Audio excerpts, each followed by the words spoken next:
This is Ron Anders with the Mayor's Minutes from our July the 21st, 2020 Auburn City Council meeting. We began during the Committee of the Whole last night by making a number of Board and Commission appointments.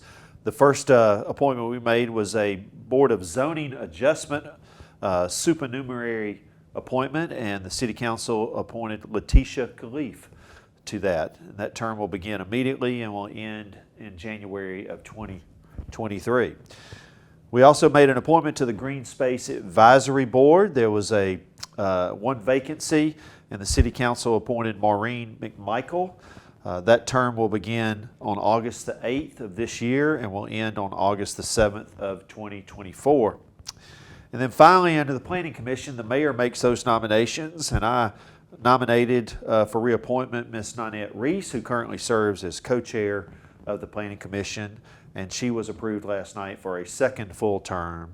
And then I also nominated Ms. Wendy Birmingham for her first full term last night, and she was approved by the City Council. That term for Ms. Birmingham and Ms. Reese will begin on August the 1st of this year and will end on July the 31st of 2026. So those are 6-year appointments.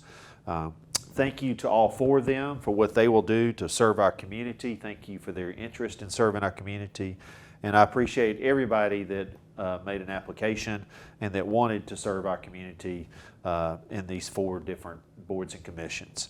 We always encourage people to participate in their government, and we thank the people who sought to participate this time around. And please don't give up and continue to seek ways that you can serve your city in the future. As we moved on to the regular agenda, there was a number of comments I made to begin the meeting last night, and I want to repeat some of those this morning.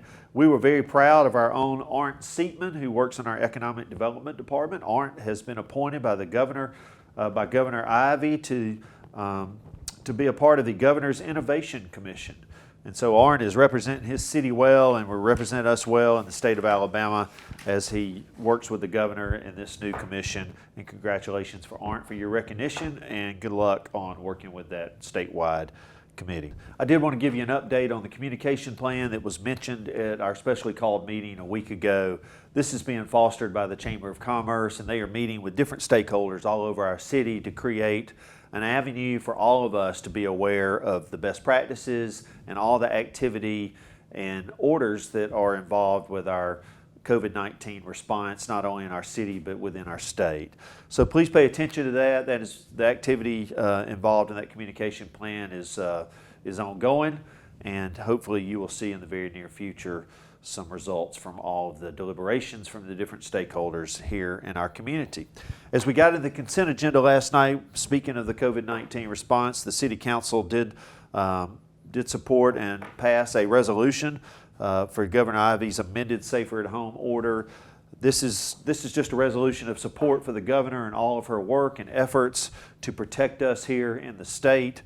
I certainly understand from where I sit that she has had to make a lot of difficult decisions, and my opinion is she has stood tall and courageously to make those decisions in what she thinks is in the best interest of all the citizens of the state of Alabama. And so it's just our way of symbolically saying from the City Council perspective that we support you, Governor Ivey, and thank you for all of your hard work. We approved the transfer of an alcohol beverage license at the Shrimp Basket Restaurant at 1651 South College Street. There's been a change of ownership of that business.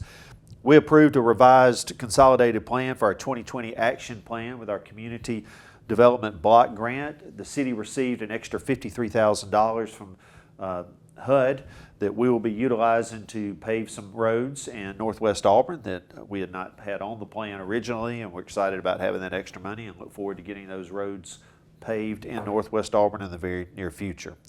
We approved a development agreement with SMB Land, which is the Camden South neighborhood. This is the 11th edition of Camden Neighborhood Phase 2. And development agreements just state what the developer is responsible for, what the city is responsible for, involving infrastructure and other construction needs in and around these residential developments that affect all of us, that affect all of the neighborhoods that are in that area out there. And so we approved that last night as well. Under ordinances last night, the City Council approved the authorization of general obligation warrants for the Wright Street parking deck. This is $16 million.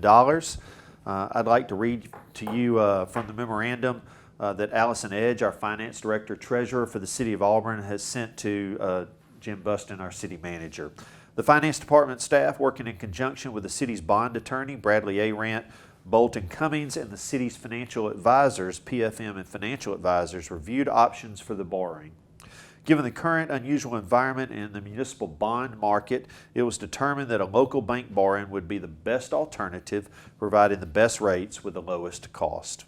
After evaluating the appetite of banks that the city typically deals with and local borrowings, it was determined that BBVA Compass through BBVA Mortgage Corporation provided a very competitive rate while meeting the city's terms. The BBVA rate is 2.3% over 20 years. So we appreciate the partnership of BBVA. I appreciate the hard work of our finance team and our city staff as they evaluated all of our options during this unprecedented world that we're living in right now. And we are currently working on our parking deck, as you can ride by on College Street and see. And hopefully a year from now, we'll be thinking about the idea of putting cars in there and everybody enjoying all the benefits of downtown Auburn as efficiently and conveniently as possible. In annexations last night, the City Council approved an 11.3 acres at 324 Pear Tree Road to be brought into the city from the county. In rezoning last night, there was Councilman Kelly Griswold denied unanimous consent for two different items involving property located at either 1950 Martin Luther King Drive or 2202 Martin Luther King Drive. These will be taken back up in 2 weeks at the August 4th meeting. There was no public hearing held last night, and we'll have that public hearing in 2 weeks related to the rezoning. This property is currently in the city as a rural piece of property. It's 133.9 acres, and the developer is looking to rezone that to DDH for a large majority of it, and for 4 acres looking to rezone that to Comprehensive Development District, which would consider some commercial uses right out there on Highway 14, Martin Luther King Drive. So more on that later as we work towards the August 4th City Council meeting.